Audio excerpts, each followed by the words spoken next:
말씀 보도록 하겠습니다. 열왕기하 14장 23절에서부터 27절까지의 말씀입니다. 유다의 왕 요아스의 아들 아마샤 제15년에 이스라엘의 왕 요아스의 아들 여로보암이 사마리아에서 왕이 되어 41년간 다스렸으며 여호와 보시기에 악을 행하여 이스라엘에게 범죄하게 한 르밧의 아들 여로보암의 모든 죄에서 떠나지 아니하였더라. 이스라엘 하나님 여호와께서 그의 종 가드헤멜 아mit대의 아들 선지자 요나를 통하여 하신 말씀과 같이 여로보암이 이스라엘 영토를 회복하되 하맛 어귀에서부터 아라바 바다까지 하였으니 이는 여호와께서 이스라엘의 고난이 심하여 매인자도 없고 노인자도 없고 이스라엘 도울 자도 없음을 보셨고 여호와께서 또 이스라엘의 이름을 천하에서 없이 하겠다고도 아니하였으므로 요아스의 아들 여로보암의 손으로 구원하심이었더라. 아멘. 제목을 함께 따라했으면 좋겠습니다. 버럭 요나. 버럭 요나. 화를 잘 낸다라는 뜻으로 버럭 요나라는 이름을 지었습니다. 행복한 삶을 살고 싶으십니까? 신앙생활을 잘하고 싶습니까? 그러면 성경을 통해서 들려주시는 그 하나님의 음성을 잘 듣고 싶습니까? 그러면 가급적 넓은 눈으로 성경을 보는 안목을 키우시기를 바랍니다. 성경을 통해서 하나님이 어떤 분이신가를 제대로 알고 하나님과 바른 관계를 맺으면 모든 문제가 해결되기 때문입니다. 이 진리를 여러분들도 꼭 깨닫기를 바라겠습니다. 그걸 알면 좋은데 라는 생각밖에 할 수 없습니다. 깨달은 사람은 그렇지 한데 아직 그걸 깨닫지 못한 사람은 그게 무슨 뜻인가 라고 그러는데 여러분들도 그런 깨달음이 있기를 바라겠습니다. 우리가 매주 설교를 통해서요 창세기부터 한 권 한 권 지금 살펴보는 것은 좀 작고 편협한 하나님이 아니라 위대하시고 선하시고 거룩하고 다정하시고 인격적이신 하나님을 좀 알기 위해서 우리는 한 권 한 권 이렇게 보고 있습니다. 오늘도 이런 깨달음이 있기를 바랍니다. 오늘 설교 본문으로 열왕기하 14장 23절에서부터 27절을 택했습니다. 그런데 오늘은요 요나서를 함께 나누려고 합니다. 본문은 586페이지인데 정작 우리가 함께 설교 말씀을 나눌 것은 1287페이지에 있는 요나서입니다. 많이 떨어져 있습니다. 오늘 왜 요나서를 다루려고 하느냐면 열왕기하를 보면서 요나서를 다루는 것이 성경을 통종적인 안목으로 볼 때 가능한 것입니다. 요나가 지금 이 시대에 활동했기 때문에 그렇습니다. 이 여로보암 2세 시대 정말로 잘 살고 경제적으로 풍요를 누리고 다윗 이후에 북쪽에서는 가장 많은 땅을 차지했던 그 여로보암 2세 때 예후 왕조 후손 손자인 여로보암 2세 때 그때 요나가 활동을 했습니다. 그래서 이런 시대적인 배경 속에서 선지자는 어떤 말을 했는가, 하나님은 무엇을 했는지 그걸 살펴보기 위해서 오늘은 요나서를 보려고 합니다. 그동안 우리는요 주로 북이스라엘의 왕들을 다루고 있습니다. 제가 주로 북이스라엘 왕들을 다루는 이유가 있습니다. 나중에 역대 상하를 다루면서 남유다의 왕들을 쭉 좀 더 깊게 다룰 계획입니다. 근데 지금 북이스라엘을 망하기 전까지는 북이스라엘과 거기에 따르는 선지자들이 무슨 일을 했는지 그것을 함께 나누면서 하나님이 원하시는 뜻이 무엇인지를 배우고자 합니다. 오므리 왕조. 우리는 오므리 왕조를 다루면서 엘리야와 엘리사가 무엇을 했는지를 배웠습니다. 많은 기적과 이적을 그들에게 보여줬습니다. 그러면서 하나님은 살아계시고 하나님은 모든 것을 주관하시니까 바알이 아니라 아세라가 아니라 하나님께서 돌아와야 된다. 그렇게 엘리야와 엘리사를 통해서 많은 사람들에게 기적과 이적을 베풀었지만 그들은 끝내 돌아오지 않았습니다. 더 악했습니다. 하나님을 대적하는 일에 더 앞장섰습니다. 그래서 하나님께는 특단의 방법을 사용하셔서 예후를 일으켰습니다. 그래서 예후를 통해서 오므리 왕조를 처단하도록 했던 것입니다. 하나님은 이 예후가 하는 행동이 너무나 마음에 들었습니다. 그가 바알 선지자들을 죽이고 그렇게 돌아오라고 말을 안 듣는 그들을 처단하는 그런 모습이 너무나 마음에 들었습니다. 하나님의 마음에 흡족했습니다. 그래서요 하나님께서 완전한 마음은 들지는 않았지만 그런 대로 마음이 들어서 내가 5대까지 너희들을 보호해 줄게. 네 왕조가 5대까지 이어질 거야. 그렇게 약속해 주셨습니다. 거기에서요 5대까지 예후의 왕이 된 이후에 쭉 4대가 이어지는데 거기에서 여로보암 2세라는 그 왕이 있는데 손자죠. 그 왕 때 가장 잘 살게 되었습니다. 가장 잘 살게 됐는데 그때 이제는 엘리사 선지자도 죽었습니다. 엘리사 선지자도 죽고 나라는 부강하게 되었고 그리고 잘 살게 되었고 그리고 주변 국가에 빼앗겼던 땅도 다시 차지할 정도로 정치, 외교, 군사에서도 탁월한 국가가 되었습니다. 하나님이 주신 복이죠. 하나님이 이렇게 큰 복을 주셨기 때문에 그들은 그런 풍요를 누리게 되었습니다. 그 아모스나 미가서를 보면요, 그때 얼마만큼 풍요를 누렸느냐면 제가 알았습니다. 여자들이 우유로 목욕하는 거 그때 나옵니다. 아, 오래된 역사구나. 그만큼 잘 살았다는 것입니다. 하나님은요, 그래서 요나 선지자를 세워서 그들을 하나님께 돌아오도록 했습니다. 그런데 끝내 돌아오지 않습니다. 그래서 끝내 돌아오지도 않고 하나님께 감사드리지도 않았습니다. 하나님께 영광을 돌리지도 않았습니다. 여러분, 저는 이 하나님이 선지자들을 보내면서 그 마음을 조금 이해할 것 같습니다. 말을 듣지 않는 자식을 키워보신 분들은 하나님의 심정을 조금 알 것 같습니다. 그리고 제가 말을 안 들었던 시절을 보냈던 저를 보면서 하나님이 얼마나 힘들었을까라는 것을 알게 됩니다. 때려도 안 될 때, 그리고 말로 이렇게 좋은 말로 해도 안 들을 때 하나님의 심정이 어땠는지를 좀 알 것 같습니다. 자식을 키우면서 신앙이 성장한다라는 것이 조금 알 것 같습니다. 하나님의 마음이 이런 거에 있구나라는 생각이 들기도 합니다. 요나 선지자까지 보냈는데 그들은 돌아오지 않았습니다. 그래서 이제 하나님께서는 특단의 방법으로 지금 저쪽 북쪽에 있는 아수르, 느느웨를 멸망시킬 계획이 있는데 요나를 보내려고 합니다.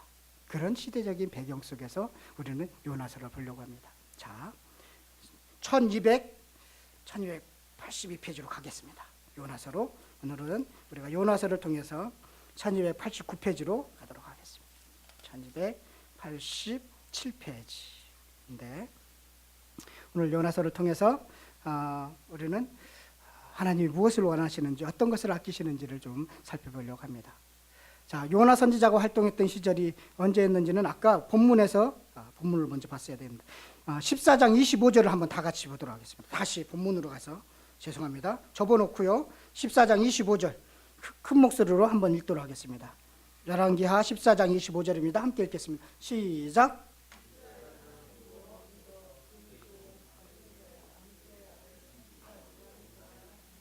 그렇지. 여로보암이 이스라엘 영토를 회복하되 하맛 어귀에서부터 아라바 바다까지 하였으니. 자, 그러고 나서요, 다시 요나서 1장 1절로 가보도록 하겠습니다. 요나서 1장 1절입니다. 함께 읽겠습니다. 시작. 여호와의 말씀이 아미떼의 아들 요나에게 임하니라 이르시되. 예, 지금 열왕기하 14장 25절에 나와 있는 요나가 요나서에 기록되어 있는 요나가 같은 요나입니다. 같은 아버지예요. 아미떼라는 아들 밑에 요나. 자, 하나님이 요나를 불러서 특별한 사명을 주었습니다. 요나서 1장 2절에 보면 어떤 사명을 줬느냐면 너는 일어나 저 큰 성 느느웨로 가서 그것을 향하여 외치라. 그 악독이 내 앞에 상달되었습니다 하시니라. 자, 큰 성 느느웨로 가라고 그렇게 특별한 사명을 줬습니다. 그래서 느느웨 백성에게 가서 회개를 선포하라는 것이었습니다. 당시 느느웨는 강력한 침을 가지고 세계를 지금 제패하던 아수르의 수도였습니다. 아수르. 오늘로 하면 전 미국과 같은 존재였습니다. 가진 힘을 믿고 하나님을 섬기지 않고 이웃 족속들을 괴롭히던 자들이 느느웨 백성들이었습니다. 얼마나 악했는지요. 그 악독이 하나님 앞에 상달되었다라고 지금 말씀하고 있습니다. 하나님 앞에 상달되었다는 것입니다. 그들이 얼마나 악한지 150년 후에 활동하던 나움 선지자가 있습니다. 우리가 나중에 볼 텐데 나움 선지자가 이 느느웨가 이 요나의 말씀을 듣고 회개합니다. 그런데 150년 후에는 다시 타락을 합니다. 그들이 얼마나 다시 타락했는데 악해졌는지 나움서 보면 이렇게 기록하고 있습니다. 화 있을진저 피의 성이요. 그러니까 느느웨를 피의 성이라고 말하고 있습니다. 그 안에는 거짓이 가득하고 포악이 가득하며 탈취가 떠나지 아니하노도다. 휙휙하는 채찍 소리, 윙윙하는 병거 바퀴 소리, 뛰는 말, 달리는 병거, 충돌하는 기병, 번쩍이는 칼, 번개 같은 창, 죽임당한 자의 때, 죽음의 큰 무더기, 무수한 시체여 사람이 그 시체에 걸려 넘어지니 이는 마술의 능숙한 미모의 음녀가 많은 음행을 행함이라. 그가 그의 음행으로 여러 나라를 미혹하고 그의 마술로 여러 족속을 미혹하였느니라. 이게 나중에 회개했지만 다시 타락한 니느웨 성의 모습입니다. 니느웨 성을 피의 성이라고 했습니다. 당시의 니느웨는요, 그야말로 악의 제국이라고 해도 과언이 아니었습니다. 포악의 대명사였습니다. 그런데 이 니느웨는 당시 요나가 살고 있는 갈릴리로부터 수천 킬로미터 떨어져 있는 도시였습니다. 걸어서 가면 좋게 한 3개월 정도 걸리는 그런 먼 거리에 있는 도시였습니다. 그러면 먼 거리에 있는 니느웨까지 가서 회개를 선포하라고 하나님이 요나를 보내신 것입니다. 그런데 요나를 보십시오. 요나는 이런 하나님의 마음을 전혀 헤아리지 않는 것입니다. 아니, 전혀 헤아리지 못하고 있습니다. 그 증거가 뭡니까? 하나님의 명령을 거역하고 느네웨로 가려 하지 않고 다시스로 가려 했습니다. 우리 3절을 한번 다 같이 한번 읽어보도록 하겠습니다. 3절입니다. 시작.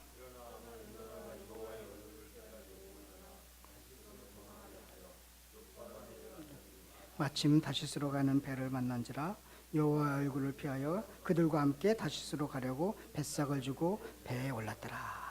예. 다시스는 스페인을 가리킵니다. 거기에 스페인의 서남부 지불랄타 해안에 위치한 도시인데요. 아주 번화하고 사람들이 몰려드는 화려한 도시였습니다. 이스라엘에서 볼 때 느느웨는요, 동쪽에 있다면 지금 여기 다시스는 서쪽에 있는 것입니다. 그러니까 정반대로 가고 있는 것입니다. 자, 여기 3절을 보면 참 요나의 입장에서 그런 생각도 가질 수 있습니다. 이때 당시에는 배가 자주 있는 것도 아닙니다. 배가 쉽게 이렇게 배를 타려면 오랫동안 시간을 기다리고 그래야 되는데 딱 가니까 배가 도착했습니다. 역시 하나님이 인도하심이야. 이게 하나님의 뜻이었어 라고 착각할 수도 있겠습니다. 그래서 자기가 너무나 좋아서 자기가 뱃삭을 손수 내면서 그 배에 탔습니다. 그런데 그 길은 반대의 길이었습니다. 우리가 신앙생활을 하면서 이런 착각에 빠질 때도 가끔 있습니다. 마치 너무나 잘 풀리는데, 마치 풀리는 것 같은데 그것은 하나님의 뜻이 아닌 반대의 길을 가고 있으면서도 마치 풀린다고 착각을 가질 때도 있습니다. 요나는 아마도 그런 착각에 빠져 있었던 것 같습니다. 왜 요나가 이렇게 하나님을 거역했는지 아십니까? 하나님의 말씀을 듣지 않고 선지자인데, 선지자는요 하나님의 심부름꾼 아닙니까? 그래도 가장 하나님을 믿는 사람 아닙니까? 그런데 이 요나가요 이렇게까지 하면서 거꾸로 가려는 이유가 있었습니다. 그 이유는 뭐냐면 4장에 나와 있습니다. 4장 1절에서부터 3절까지를 보면 요나가 왜 그쪽으로 가려고 억지로 가려고 하는지를 보여주고 있습니다. 자, 제가 읽겠습니다. 요나가 매우 싫어하며 성내며 여호와께 기도하여 이르되 여호와여, 내가 고국에 있을 때에 이러하겠다고 말씀하지 아니하였나이까? 그러므로 내가 빨리 다시스로 도망하였사오니, 주께서는 왜 고국에 있을 때 다시스로 간 이유를 얘기하는 거예요. 주께서는 은혜로우시며, 하나님은 너무 은혜로우십니다. 그리고 자비로우시고 노하기를 더디하십니다. 그리고 인애가 크시사, 사랑이 크시사 좀 뜻을 돌이켜서 재앙을 내리지 아니하시는 하나님이신 줄을 내가 알았습니다. 하나님은 알았죠, 요나가. 그런 하나님인 줄 알았기 때문에 이들이 혹시나 회개하고 돌아올까봐, 회개하고 돌아오면 하나님은 그들을 다 용서할까봐 그게 싫어서 제가 다시스로 간 것입니다. 이런 뜻입니다. 여호와여, 원하건대 이제 내 생명을 거두어 가소서. 사는 것보다 죽는 것이 내게 나음이다 하니, 이들이 회개하고 돌아오는 것이 너무 싫었다는 것입니다. 그래서 차라리 지금 저들이 회개하고 돌아와서 멸망당하지 않는 것을 보느니 차라리 내가 죽었으면 좋겠습니다. 이게 무슨 말입니까? 요나는요 니느웨 백성에게 회개를 선포하는 것이 내키지 않았다는 것입니다. 요나의 걱정은 오히려 내가 복음을 전할 때 저들이 회개하고 돌아오면 어떡하나, 이것이 걱정되었습니다. 저런 놈들은 하나님께 돌아오면 안 돼. 저렇게 나쁜 짓을 한 놈이 회개하면 사랑 많으신 하나님이 용서하실 텐데 그러면 안 되지. 저렇게 그냥 살다가 죽게 내버려 둬야지. 이것이 요나의 심정이었습니다. 요나도 이스라엘 백성들처럼 민족 우월주의에 빠져서요, 하나님의 말씀을 전해야, 하나님의 심정을 전해야 되는 이 선지자 요나가 민족 우월주의에 빠져서 이방인들이 하나님께로 돌아오는 것을 싫어했던 것입니다. 수준이 안 맞다고 생각했던 것입니다. 멸망당해야 될 자라고 생각했습니다. 그래서 느느웨로 가지 않고 다시스로 갔던 것입니다. 성도 여러분, 한번 이렇게 한번 생각해 보십시오. 여러분들에게 상당한 피해를 입힌 사람에게 좋은 소식을 전하고 싶습니까? 이 소식을 들으면 영원히 살고 행복하게 살 수 있는 좋은 소식이 있는데 그에게 전하고 싶습니까? 그러면 그 사람에게 이 소식을 들으면 잘 되고 복될 텐데 정말 여러분들이 그 소식을 전하고 싶습니까? 쉽지 않습니다. 요나의 심정은 이와 같습니다. 그래도 선지자는 달라야 하는데, 그렇죠, 좀 달라야 되죠. 그런데 요나 선지자는 이기적이고 편협한 사람인 것을 알 수 있습니다. 신앙생활을 하면서요, 제가 보는데 가족을 뛰어넘지 못하는 분들이 있습니다. 내 가족만 구원받고 내 가족만 복받고 내 가족만 쓰임받으면 된다고 생각하는 그런 가족을 뛰어넘는 분들이 있습니다. 뛰어넘지 못하는 분들이 있습니다. 또한 자기가 가지고 있는 신앙의 뜻을 벗어나지 못하는 분들도 있습니다. 오랜 세월 동안 굳어진 신앙의 뜻을 벗어나지 못한 채 그렇게 옹졸인 채로 마치 요나가 우월주의에 빠져 있는 것처럼 그렇게 빠져 있는 사람들이 있다라는 것입니다. 요나는 그런 선지자였습니다. 내 민족만 회개하고 내 민족만 복을 받으면 된다는 생각에 사로잡힌 그런 민족주의자였습니다. 하나님이 노예의 신분에 있는 이스라엘을 불러서 그 불러낸 목적과 사명을 정확히 이해하지 못한 그런 선지자라고 해도 무방합니다. 아마도 요나 선지자는요, 엘리사를 알고 있지 않았을까 생각을 합니다. 엘리사는 요나보다 한 세대 앞, 한 30년, 50년 한 세대 앞선 사람이었기 때문에 충분한 관계를 맺지 않았을까 이렇게 생각해 보기도 합니다. 만났다는 이야기는 없어서, 그런데 시간상으로 따져보면 만날 수도 있었겠다 이런 생각이 들고 합니다. 어쩌면 요나 선지자는 엘리사가 운영하는 선지자학교 출신인지도 모르겠습니다. 그럼에도 불구하고 요나 선지자는요, 그런 배타주의적인 신앙을 갖게 된 것으로 보입니다. 우리가 예수님을 믿어도 무엇으로 믿게 되었는지를 모르면 요나와 같은 행동할 수밖에 없다는 것입니다. 예수님을 믿었는데, 우리가 구원받은 백성인데 왜 불렀는지를 모르면 요나 같은 행동을 할 수밖에 없다는 것입니다. 이렇게 심각한 이야기를 하는 것이 바로 요나서입니다. 요나 선지자에게 일어난 사건을 통해서요, 하나님이 어떤 분인가를 가르쳐주고 있습니다. 사실 요나는 형편없는 선지자였습니다. 하나님의 말을 듣지 않고 화를 내는 모습을 보면 정말 꼴통이고, 버럭 요나라고 제가 제목을 붙인 이유도 마찬가지입니다. 툭하면 죽겠다고 그러죠. 아까도 저들이 회개하는 거 보니 내가 죽었으면 좋겠습니다 하고 툭하고 막 승질을 내는 그런 모습을 보고, 대단하다, 기도 세구나, 나하고는 다르구나, 이런 생각도 가졌습니다. 이스라엘 백성들이 말씀을 듣지 않아서 가뜩이나 속이 터지는데, 하나님의 말씀의 신부름꾼, 하나님의 대언자, 하나님의 입술의 역할을 담당하는 선지자까지 말을 듣지 않으니 하나님이 얼마나 속이 탔까. 그런 속타는 심정이 바로 요나서에 들어있습니다. 하나님을 이해하지 못하는, 선지자가 하나님을 이해하지 못하는, 그래서 안타까워하는 그런 마음이 요나서가 들어있습니다. 요나서는요, 아주 짧죠. 4장으로 이렇게 되어 있습니다. 아주 짧은 책입니다. 그런데 요나서의 이야기의 흐름을 모르면 요나서에서 전하고 싶은 하나님의 마음은 알지 못합니다. 그러면 우리도 무슨 이야기만 하느냐면 물고기 이야기만 합니다. 자, 요나 선지자가 하면 제일 생각나는 게 무엇입니까? 질문을 하면 한결같이 물고기 뱃속에 있는 요나입니다. 그렇죠? 어떤 분들은요, 물고기 뱃속에서 생존이 가능하지 않다고 이렇게 주장하는 분들도 있습니다. 그랬더니 어떤 분들이 아니야, 가능해, 그러면서 물고기 뱃속에 들어가 있다가 나온 사람, 살게 된 사람들의 자료를 찾아서 지금도 논쟁하고 있습니다. 기다 아니다. 그런데 요나서의 핵심은 그게 핵심이 아니라는 것입니다. 어떤 사람은 고래다, 아니면 어떤 사람은 큰 물고기다. 그럼 큰 물고기는 어떤 물고기냐? 그러면서 지금도 논쟁하시는 분들이 있습니다. 핵심을 모르고 엉뚱한데 힘을 빼는 사람들입니다. 이렇게 되지 않기 위해서는요, 요나서를 통해서 말하고 싶은 하나님의 말씀을 들어야 합니다. 요나서는 7가지의 내용이 연결되어 있습니다. 우리가 쭉 봤던 1장 1절에서부터 3절까지는 하나님이 느느웨로 가라 라는 첫 번째 사명을 내리는 장면입니다. 그런데 요나는 하나님의 말씀을 듣지 않고 정반대 다시스로 가고, 그런 사명과 불순종의 이야기가 1절에서부터 3절까지 나와 있습니다. 그 다음 4절에서부터 16절까지 하나님의 은혜야, 배가 딱 만났어, 기다리지도 않아, 하나님의 은혜야, 뱃색을 나고 배를 타고 갔습니다. 처음에는 출발이 괜찮았던 것 같습니다. 그래서 배 밑에 누워서 잠자고 있습니다. 배는 풍랑을 만났습니다. 그런데 배 밑에는요, 제일 조금 흔들립니다. 멀미가 심한 분들은 배 밑으로 가시면, 배 밑에서 바짝 엎드려 있으면 멀미를 덜 한다고 얘기합니다. 자, 지금 배 밑에 가 있습니다. 거기서 잠을 자고 있습니다. 지금 풍랑을 만나서 지금 왜 그럴까, 이 사람들이 고민하다가 이거 누가 신이도 했나 보다. 그러면 무슨 일일까 해갖고 선장이 제비를 뽑기로 했습니다. 제비를 뽑았는데 요나가 뽑혔습니다. 그래서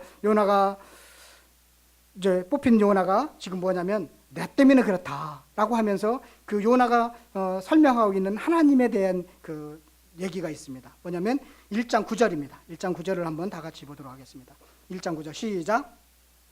대답하되 나는 히브리 사람이요 바다와 육지를 지으신 하늘의 하나님 여호와를 경외하는 자로다 하고, 자, 지금 요나가 자기를 소개하면서 요나가 믿는 하나님은 어떤 하나님이냐면 바다와 육지를 지으신 창조주 하나님이다 라는 것을, 그렇게 지금 하나님이 누구신가 라는 것을 소개하고 있습니다. 자, 그런데요, 그런 소개를 받고 나서 요나가 이제 바다에 던져지고, 그러고 나서 바다가 언제 던져질까, 물고기가 가장 힘들었던, 이 당시에 가장 힘들었던 사람, 가장 힘들었던 건 누구였을까 생각해 봤는데 저는 물고기라고 생각합니다. 정확하게 떨어질 때 딱 물어야 되는데, 만약에 이렇게 문 상태에서 요나가 떨어지면 다른 데로 빠지겠죠. 그래서 벌리고 있었습니다. 딱 요나가 떨어질 때 벌리고 있다가, 요나가 떨어지는 순간 숨도 안 쉬고 있다가 딱 물었습니다. 그 물고기에 들어갔다.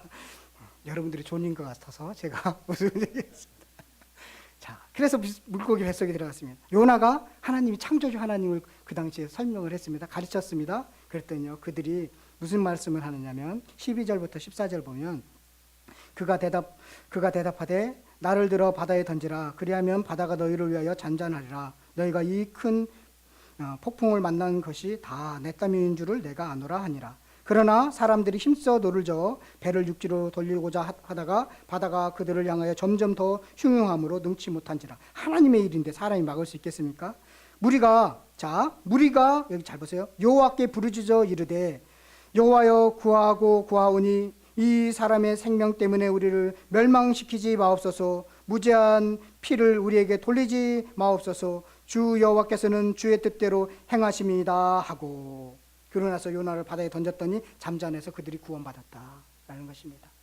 자, 하나님을, 요나가 어떤 상황에서 창조주 하나님을 설명합니다. 그랬더니 그들이 풍랑을 만나서 그 하나님이 어떤 분인지를 알게 되면서 구원을 받았다. 이방인들이 구원받는 그런 모습을 나타내고 있습니다. 그게 14절에서부터 16절까지의 기록입니다. 자, 17절부터 2장 10절까지는 요나의 기도입니다. 물고기 뱃속에서 고생 많이 했습니다. 물고기 뱃속에서 기도하는 요나의 기도 내용을 보면, 자, 여러분, 요나의 기도 되게 요나가 신앙이 깊다고 생각하는데 절대 그렇지 않습니다. 요나의 기도를 보면서 여러분들이 찾아야 되는 단어가 내가, 나, 이런 단어를 한번 찾아보시길 바라겠습니다. 얼마나 많은지 모르겠어요. 내가, 자, 내가 수글 속에, 그리고 3절에 보면 내 위에, 4절에 보면 내가 말하기를 내 주의 목전, 5절에 보면 나를 에워싼 내 머리, 내가, 내 영혼, 내가 계속 나오죠. 계속 내 기도 이렇게 말씀하고 있습니다. 8절을 보도록 하겠습니다. 거짓되고 헛된 것을 숭상하는 모든 자는 자기에게 베푸신 은혜를 버렸사오나, 그 이방인들은 은혜를 버렸지만 나는, 지금 요나는요, 감사하는 목소리로 주께 제사를 드리며 나의 성원을 주께 갚겠나이다. 구원은 여호와께 속하였나이다. 이방인들은 하나님을 버렸지만 나는 지금 하나님을 버리지 않았습니다. 지금 요나서의 요나서의 큰 내용은 이따 가서 보면 이방인들까지 아끼시는 하나님인데 그것을 모르고 이방인들은 하나님을 버려 떠났지만 나는 지금 하나님을 찾고 있습니다라고 이렇게 기도하는 게 요나의 기도입니다. 되게 이기적인 기도입니다. 그 내용이 지금 세 번째 내용입니다. 그 다음에 네 번째 내용은 3장 1절에서부터 2절, 다시 두 번째 사명을 주는데 순종하는 내용이 들어있습니다. 그래서 1장 2절과 3장 2절의 내용은 똑같습니다. 하나님은 동일하게 말씀하고 있습니다. 동일한 사명을 주고 있습니다. 그런데 한 번은 불순종했고 한 번은 순종했습니다. 그런데 지금 순종하는데 완전하게 순종한 것 같지는 않습니다. 지금도 불순종하면 죽을까봐 억지로 순종하는 모습을 보게 됩니다. 왜 그러냐면 뒤에 이어지는 내용을 보면 하나님의 뜻을 완전히 이해했다고 보기 어렵다는 것입니다. 그렇지만 또 고생할까봐 또 죽을까봐 요나가 순종하는 모습이 3장 1절에서부터 2절에 기록되어 있습니다. 그 다음 다섯 번째 내용은 3장 3절에서부터 10절까지가 나옵니다. 자, 요나가 느네에 가서 말씀을 선포하는 내용입니다. 우리 3장 4절을 한번 다 같이 한번 읽어보도록 하겠습니다. 3장 4절입니다. 시작.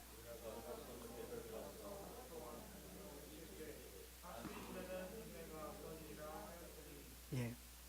사흘거리를 다녀야 할 도시에서 요나는 딱 하루만 외쳤습니다. 그것도요, 회개와 돌아오라는 것이 아니라 40일이 지나면 이석이 무너질 것이야.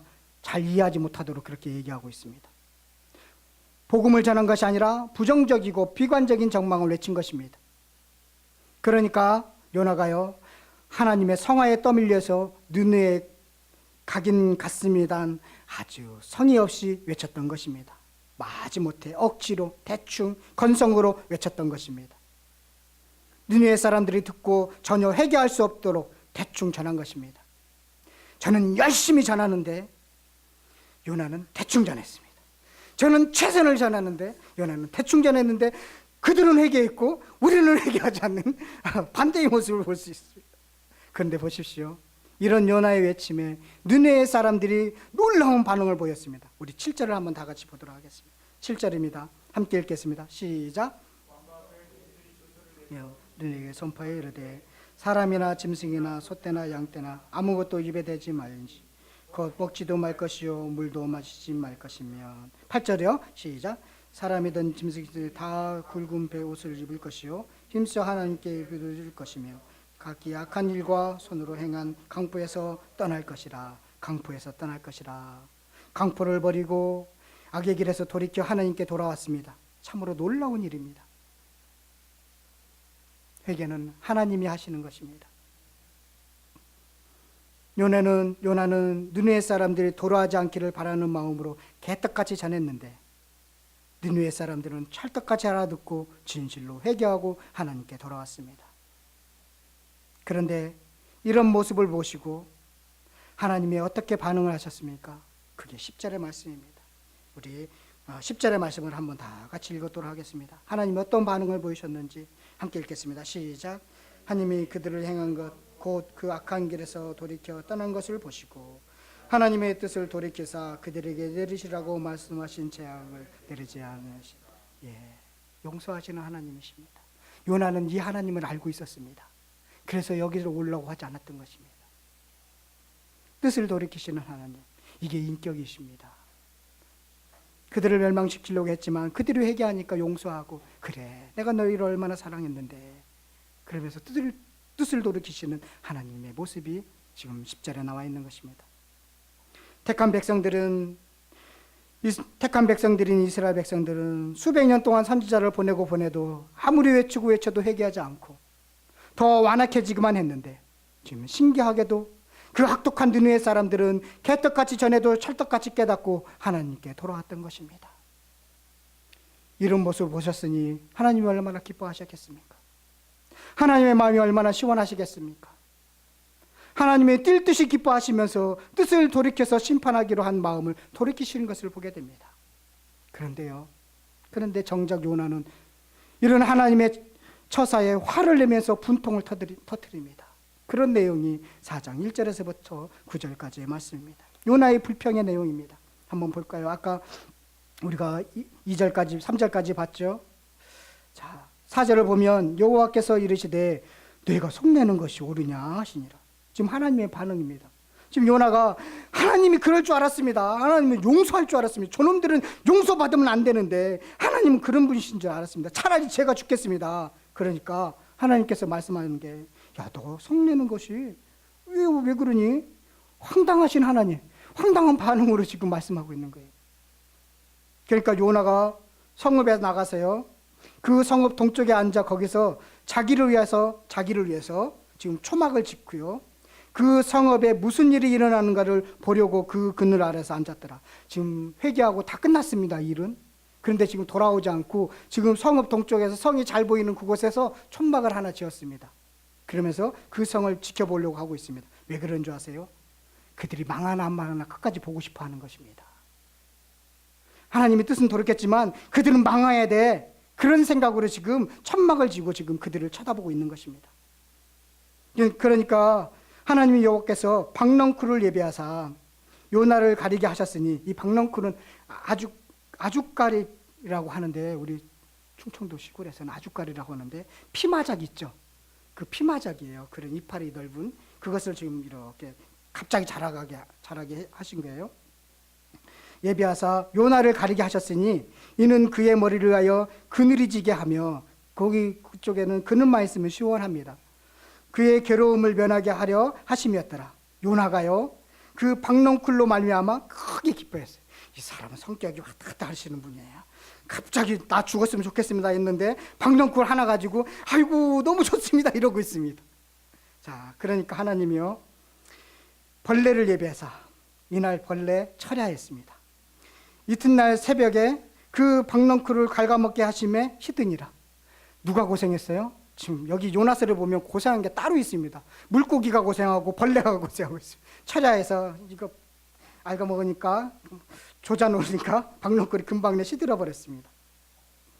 그러니까요, 해가 뜰 때 하나님이 뜨거운 그 동풍도, 사막에서 부는, 광야에서 부는 동풍을 또 불게 했습니다. 그러니까 해는 요나의 머리에 쬐이며, 혹시 요나가 대머리가 아니었나 이런 생각이 들기도 하는데, 쬐이며 요나가 막 이제 정신이 혼미한 거예요. 그래서 또 죽기를 구하네. 툭하면 죽겠다고 그럽니다. 죽기를 구하여 이르시되 나는 사는 것보다 죽는 것이 내게 나으니이다. 아까도 얘기했죠. 네, 죽는 게 낫다는 거예요. 그거 박넝쿨 하나 없어졌다고 차라리 죽겠습니다 이렇게 하고 있습니다. 그러니까 하나님이 요나에게 또 이르시되, 야, 네가 이 박넝쿨로 말미암아 성내는 것이 어찌 옳으냐 하시니, 그가 대답하되 내가 성내어 죽기까지 할지라도 옳습니다. 내가 지금 얘기하는 게 맞습니다. 내가 정말 화를 내도 맞습니다. 이렇게 요나가 따지고 있는 거예요. 제가 버릉 요나라고 제목을 지으지 않을 수 없는 이유가 여기에 있습니다. 여기까지가 지금 6번째 이야기입니다.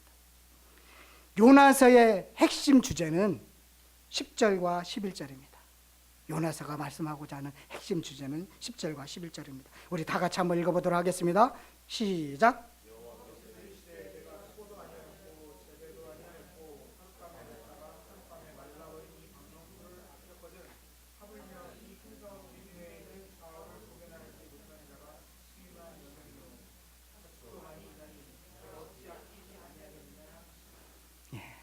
아끼시는 하나님의 마음입니다. 이것이 요나서의 주제입니다. 세계를 아끼시는 하나님의 마음입니다. 불신자까지 아끼시는 하나님의 마음입니다. 그들이 회개하고 돌아오면 반겨주시는 하나님의 모습이 요나서에 들어있습니다.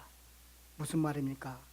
너는 네가 키우지도 않는 박넝쿨이 죽는 것을 보고 안타까워하면서, 이 느느의 성읍에서 장정들만 12만 명이나 되는 사람들이 있는데 그런 많은 사람들이 구원받는 것에 대해서 어찌 불평하느냐 하는 것입니다. 하나님의 논리가 맞지 않습니까? 너는 사소한 것이 그렇게 아끼면서 내가 많은 사람들을 아끼는 것에 대해서 뭐 그리 불평이 많냐 하는 것입니다. 지당하신 말씀입니다. 여러분, 예를 들어서요, 강아지를 잃어버리면요, 전봇대마다 강아지를 샀습니다. 그 강아지는 이렇게 꼬리가 없고, 아니면 그 강아지는 말은 못하지만 예쁘게 생겼습니다. 뭐 등등 내용들을 쭉 써서 전봇대에다 붙여놓고 주인에게 연락 주십시오, 살해하겠습니다. 그런 내용들을 봅니다. 하물며 지금 하나님은요, 내 집에 나간 수백 많은 사람들을 아끼지 않겠다는 것이 하나님의 마음입니다. 예수 믿지 않는 동료, 이웃까지 아끼신다는 것입니다. 요나서는 이 사실을 가르쳐주고 있습니다. 요나서의 마지막이 여러분 일반 책과 비교해 볼 때 이상하게 끝나지 않습니까? 그렇게 하나님의 말씀을 듣고 요나가 회개했다, 뭐 기타 등등의 이야기가 없이 갑자기 끝나버립니다. 그것은 요나가 깊이 깨닫고 할 말이 없음을 표현하는 듯한 모습입니다. 요나서는 비로소 하나님이 누구신지를 알았습니다. 이방 민족까지도 구원하시는 그 하나님의 뜻이 무엇인지를 그때 깨달았던 것입니다. 그래서 요나서는 할 말이 없던 것입니다. 그래서 요나서의 끝은 그렇게 하나님의 말씀으로 끝나버리는 것입니다. 마침 요나가 자신의 실수를 공개적으로 말함으로써 하나님의 분명한 뜻을 선포하는 것이 바로 요나서입니다. 그런데 중요한 것은 이런 이스라엘 백성들의 모습이 오늘 우리의 모습일 수 있다는 사실입니다. 오늘 우리는 이스라엘 백성들의 모습이 우리 모습이 아닌지를 심각하게 돌아봐야 합니다. 요나서를 통해서 하나님의 우리에게 들려주신 음성은 바로 이것입니다. 이스라엘 백성들처럼 되지 말라는 것입니다. 요나처럼 되지 말라는 것입니다. 하나님의 은혜를 받았으면 빨리 하나님의 자녀로서의 정체성을 회복할 뿐만 아니라 하나님이 맡겨주신 제사장 사명을 감당해라 하라는 것입니다. 예수 그리스도의 은혜와 하나님의 사랑으로 하나님의 자녀가 되었다면서 여전히 자기 한 몸 건사하지 못하는 자들이 돼서는 곤란하다는 것입니다. 내 안에 있는 요나를 버려야 합니다. 내 안에 있는 요나를 버려야 합니다. 하루속히 하나님의 백성의 정체성을 회복하고 이제는 남은 여력을 다 모아서 하나님이 우리를 구원한 그 목적대로 제사장 역할을 감당해야 한다는 것입니다. 여러분, 이것이 요나서입니다. 저나 여러분들 요나, 내 속에 있는 요나를 버리시기를 바라겠습니다. 그리고 하나님이 모든 열방을 얼마나 아끼시는지를 아시기를 바라겠습니다. 그때도 아끼시고 지금도 아끼십니다. 그래서 많은 선교사들을 보내고 많은 전도하고 삶으로 전도하는 이유가 바로 여기 있는 것입니다. 그들을 아끼시기 때문에, 그 마음을 우리가 알기 때문에 우리도 그렇게 살아야 되겠다고 결단하면서 살아가는 것입니다. 요나서는 그런 이야기입니다. 여러분이나 저나 이런 하나님을 좀 알고 그렇게 살아가시기를 간절히 축원드리겠습니다.